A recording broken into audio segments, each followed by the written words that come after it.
काही वेळात केजरीवाल तुम्हाला भेटणार आहेत. काल जेव्हा राहुल गांधींचं आंदोलन झालं त्यानंतर केजरीवालांनी आरोप केला की काँग्रेस हीच भाजपची बी टीम आहे. कॉक्रोच जनता पार्टीचं आंदोलन दाबण्यासाठी काँग्रेसने आंदोलन केलं. बघू ना, मला ते काय बोलते ते कळू द्या.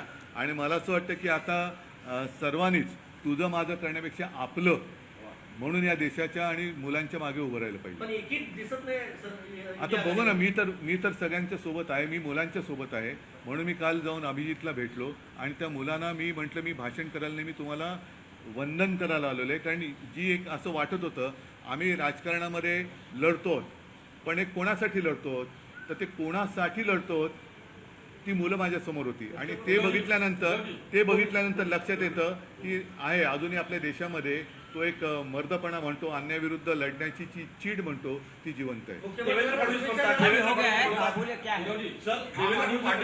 आम आदमी पार्टी का बयान आया है कल के प्रोटेस्ट के बाद कि ये जुगलबंदी है कांग्रेस और बीजेपी की, क्योंकि बीजेपी इतने दिन से बैठा हुआ है प्रोटेस्ट 1 महीने से, गवर्नमेंट वहाँ पे मिलने के लिए नहीं गई और यहाँ पे कल गवर्नमेंट उनको मना नहीं. जैसे मैंने कहा कि सरकार ने इन बच्चों के साथ बातचीत करनी चाहिए, वैसे विपक्ष ने भी आपस में बातचीत करनी चाहिए.